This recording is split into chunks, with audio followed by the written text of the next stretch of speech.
श्री शिवाय नमस्तुभ्यं भक्तों, हर हर महादेव। जैसे कि आप सभी को पता है कि 26 मार्च यानी कि महादेव की होली का दिन, इस दिन के आपको उपाय मैं आज की इस वीडियो में बताने वाला हूँ। आप सभी को पता है कि गुरुजी ने क्या कहा है, जिस दिन होली जलती है उसके एक दिन बाद पड़ती है महादेव की होली। तो इस दिन आपको चंदन का जल महादेव जी की शिवलिंग पर चढ़ाना, और जो भी आपकी मन की कामना होगी ना, वो महादेव इस उपाय से पूर्ण करने वाले हैं। तो आइए हम सभी लोग इस उपाय को अब जानते हैं। ये उपाय मैं आपको पूज्य पंडित प्रदीप जी मिश्रा जी की क्षमापुराण कथा से ही बताऊंगा। तो आइए हम सभी लोग इस उपाय को अब जानते हैं। ठीक है, इस वीडियो में मैं आपको टोटल 4 उपाय बताऊंगा।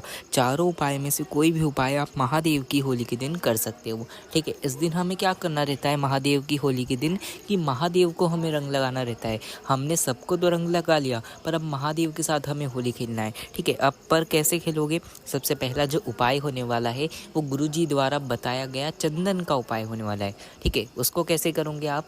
आपको ज़रूरत पड़ेगी कोई भी चंदन की, आपके घर में जो चंदन हो। अगर लाल चंदन हो तो बहुत ही अच्छी बात है। ठीक है, लाल चंदन हो तो ले लेना। और कौन सा लोगे? लकड़ी वाला, या जो चंदन घसने का आता है ऐसा चंदन लेना है। पाउडर तैयार वाला आपको चंदन नहीं लेना है, आपको घसना है ऐसा चंदन लेना है। अगर नहीं हो तो फिर आप पाउडर वाला भी चंदन ले सकते हो। ठीक है, चंदन लेना, लाल चंदन हो तो ले लेना। ठीक है, और एक कलश जल लेना। ठीक है, एक कलश जल लो, उसके अंदर अपने घर से लाल चंदन डाल दो थोड़ा, और आपको लाल जल यानी कि कोई भी चंदन का जल आपको ऐसा तैयार कर लेना है। ठीक है, चंदन का जल तैयार करो, और ये जल को आपको लेकर जाना है महादेव जी के मंदिर में। महादेव की होली के दिन यानी कि मंगलवार के दिन महादेव जी के मंदिर में पहुंचो, महादेव जी के साथ होली खेलने। अपना जो फेस है वो उत्तर दिशा यानी कि नॉर्थ डायरेक्शन में रखो, पीठ दक्षिण दिशा में। ऐसे जाकर महादेव जी के सामने बैठ जाओ।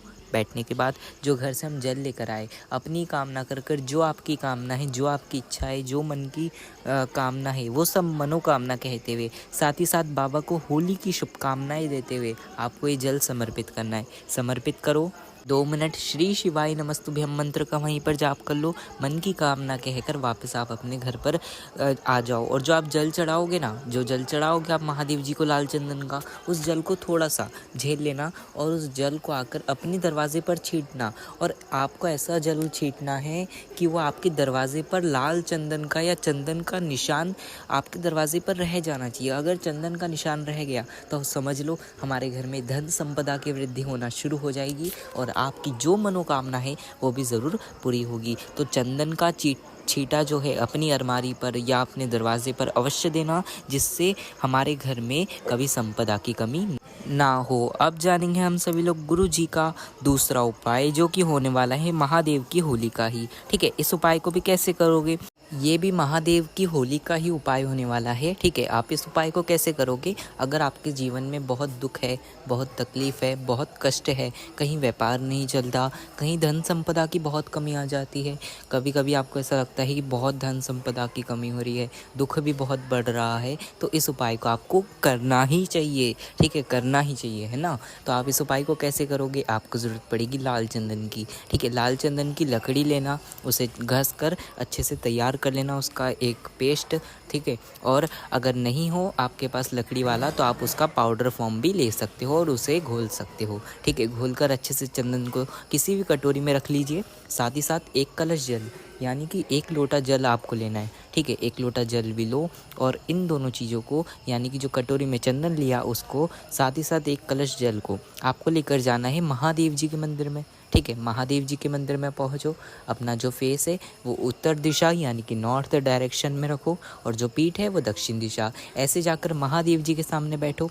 महादेव जी के सामने बैठने के बाद आपको भगवान शंकर की शिवलिंग पर जो घर से हम चंदन लेकर आए ना, उस चंदन को अपने दुख का स्मरण कर कर आपको वो चंदन को महादेव जी की शिवलिंग पर पूरा लपेट देना है। शिवलिंग को पूरी लाल कर देना है, यानी कि जो घर से हम चंदन लेकर आए ना, उसे पूरी शिवलिंग पर अच्छे से लगा देना है। जैसे क्या बहुत से मंदिर में होता है कि महाराज जी उन क्या करते हैं कि पूरी शिवलिंग को अच्छे से चंदन लगाते हैं, तो आपको भी उसी प्रकार पूरी शिवलिंग पर अच्छे से लाल चंदन का लेपन कर देना है। ठीक है, कर दो अपनी कामना कर कर।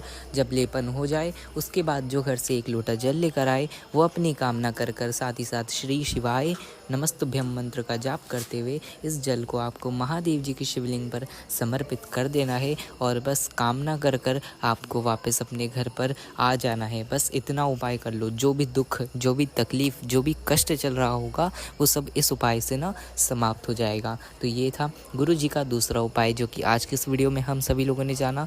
अब जानते हैं हम सभी लोग गुरु जी का तीसरा उपाय जो कि होने वाला है रोग, बीमारी, तकलीफ या कोई भी आपको ऐसी बड़ी से बड़ी बीमारी है जो समाप्त नहीं हो रही। ठीक है, किसी को भी कोई भी बीमारी हो जाती है ना, कहीं सिर दुखता रहता हो, कहीं आंखें जलन मारती हो, कहीं आपके हाथ पैर दुखते रहते हो, कुछ भी आपको ऐसी बीमारी है, कोई भी दिक्कत है आपको, तो इस उपाय को आपको करना चाहिए। ठीक है, इस उपाय को कैसे करोगे? आपको इस उपाय में भी ज़रूरत है लाल चंदन की। ठीक है, लाल चंदन लेना, उसको लकड़ी वाला लेना और उसको घस कर तैयार करना। लकड़ी वाला नहीं हो तो फिर से आप पाउडर वाला ले सकते हो। मैं आपको बार बार इसलिए लकड़ी वाला कह रहा हूँ क्योंकि हम शंकर भगवान का जब चंदन हमारे घर में घसते हैं ना तो उससे कर्जा मुक्ति भी होते हैं, है ना।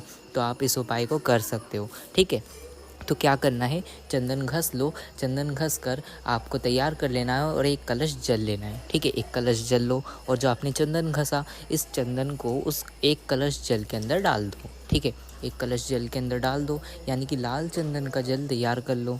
लाल चंदन का जल तैयार करने के बाद आपको पहुंच जाना है महादेव जी के मंदिर में। ठीक है, महादेव जी के मंदिर में पहुंचो, अपना जो फेस है वो उत्तर दिशा यानी कि नॉर्थ डायरेक्शन में रखो। ठीक है, रखो और बैठ जाओ शंकर भगवान के सामने। शंकर भगवान के सामने बैठकर आपको ये जल को समर्पित करना है महादेव जी की शिवलिंग पर। जो बीमारी है, जो तकलीफ है, जो कष्ट है, उसका स्मरण कर कर साथ ही साथ कुंदकेश्वर महादेव, कौन से महादेव है?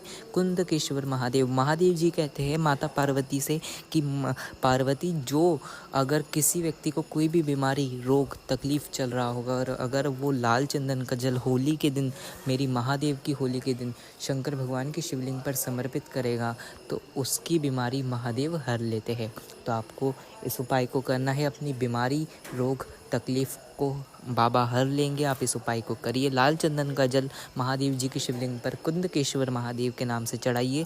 जो भी मन की कामना होगी बीमारी की वो सब पूर्ण होगी। तो ये था गुरु जी का तीसरा उपाय जो कि आज के इस वीडियो में हम सभी लोगों ने जाना। अब जानते हैं हम सभी लोग गुरु जी का चौथा उपाय जो कि होने वाला है अगर आपके घर में धन संपदा की कमी हो, यानी कि व्यापार नहीं चलता हो, कहीं बहुत धन संपदा की कमी आ रही है, कहीं आपके पास ऐसा लगता है बहुत धन संपदा की कमी है, कहीं कर्जा बढ़ रहा है, धन नहीं आ रहा, कहीं आपको ऐसा लगता है कि हमारे शौक भी पूरे आजकल नहीं हो पा रहे, तो आपको इस उपाय को करना चाहिए। ठीक है, इस उपाय को कैसे करोगे? आपको ज़रूरत पड़ेगी एक बेलपत्र की। ठीक है, एक बेलपत्र लेना, पर जो बेलपत्र आपको ऐसे ही लेना पड़ेगा जो बेलपत्र झाड़ में सबसे बड़ी बेलपत्र हो। ठीक है, जो बेलपत्र का वृक्ष आता है ना उसमें सबसे बड़ी बेलपत्र जो हो, या फिर शंकर भगवान के मंदिर में बड़ी बेलपत्र जो चढ़ी हो वाली बेलपत्र भी आप ले सकते हो। अगर आपको कहीं से होली के दिन यानी कि महादेव की होली के दिन आपको ना बड़ी बेलपत्र मिल जाती है तो उस बड़ी बेलपत्र को लेना, उसको अच्छे से धो लेना, उसके ऊपर आपको लाल चंदन का तीनों पत्तियों पर अच्छे से लेपन कर देना है, यानी कि बेलपत्र को हमें लाल कर देना है। ठीक है, लाल चंदन से लेपन करो और बेलपत्र को लाल तैयार कर लो। ऐसी लाल चंदन की बेलपत्र तैयार करो। ठीक है, और इस बेलपत्र को लेकर जाओ महादेव जी के मंदिर में शंकर भगवान के साथ होली खेलने। ठीक है, ये जितने भी 4 उपाय बताए ना मैंने, ये महादेव जी के साथ होली खेलने के लिए ये। ठीक है, तो आप इस उपाय को कर लीजिए। जो भी धन संपदा की कमी रहेगी वो सब महादेव जी समाप्त कर देंगे। ठीक है, तो आप क्या करोगे, लाल चंदन वाली बेलपत्र ऐसी लेना, उत्तर की ओर मुख करना और महादेव जी की शिवलिंग पर इस बेलपत्र को अपनी कामना कर कर, जो भी धन संपदा की कामना है, जो धन संपदा की मनोकामना है, वो सब कहते हुए महादेव जी की शिवलिंग पर इस बेलपत्र को कामना कर कर समर्पित कर दो। और जो बेलपत्र की डंडी है वो अशोक सुंदरी जी की जगह की तरफ होनी चाहिए। ऐसे समर्पित करो, कामना कहकर वापस अपने घर पर आ जाओ। बस इतना उपाय कर लो, जो धन संपदा की कमी होगी ना, देखना समाप्त होती है कि नहीं होती है ना। तो इस उपाय को कर कर देखिए, जो धन संपदा की कमी होगी वो सब समाप्त होगी। तो बस यही थे गुरुजी के 4 उपाय जो कि आज के इस वीडियो में मैंने आपको बताया। अगर आपको कुछ नहीं समझ आया हो ना तो कमेंट में पूछना, कमेंट में मैं आपको अवश्य बताऊंगा। और महादेव की होली की आप सभी को बहुत बहुत शुभकामनाएं। आज की इस वीडियो में इतना ही। श्री शिवाय नमस्तुभ्यम। हर हर